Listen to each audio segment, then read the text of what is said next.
Okay, so we're going to change topics a little bit and we're going to talk about social justice.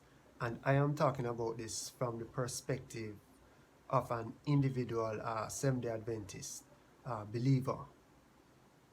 Now, from my perspective, Seventh Day Adventism is very practical, it's very logical and pragmatic, and it takes you through a step-by-step process uh, uh, through a correct interpretation of the Bible of positions on certain points and certain beliefs. Now, over the course of the 2 last years, we have seen a lot of people complaining locally, all over the world, just about the pressures and the restrictions that were surrounding them and inhibiting them because of the health crisis and the policies that were enforced on the public at large. Over the course of this year, I believe it was earlier this year or late last year that the schools were reopened, and the authorities were noticing that the behavior of the students was different. It was more aggressive, and they were more prone to get themselves in trouble in social situations. There was also very troubling events in Jamaica, in the St. James area, where a cult leader got involved or perpetrated or led out in actions that cost the life and injury to others, and it was very shocking to the Jamaican public.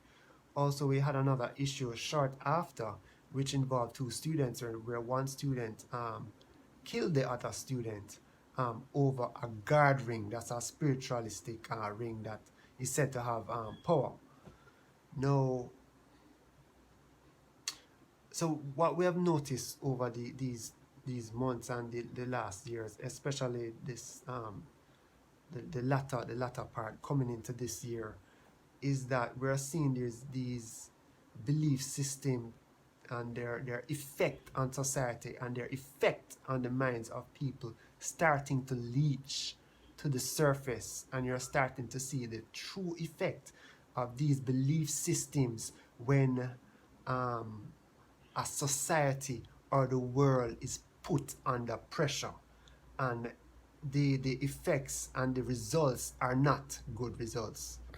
Now, from a Seventh-day Adventist perspective, there's no place in our belief system or in our faith or the foundations of our faith for superstition, for oppression of any type, for abuse, for any coercive methods which is pressed upon people due to fear and superstitious beliefs. And you can just see the reasons why a rejection of these types of beliefs, which predispose people to psychological problems, and it grooms people to be in fear of superstitions and ghouls and all manner of rolling calf and rubbish. And we're really beginning to see people complaining about those very odd experiences, and it's hard for people who are groomed into superstitious beliefs to break free of that and to move out of that type of situation. Well,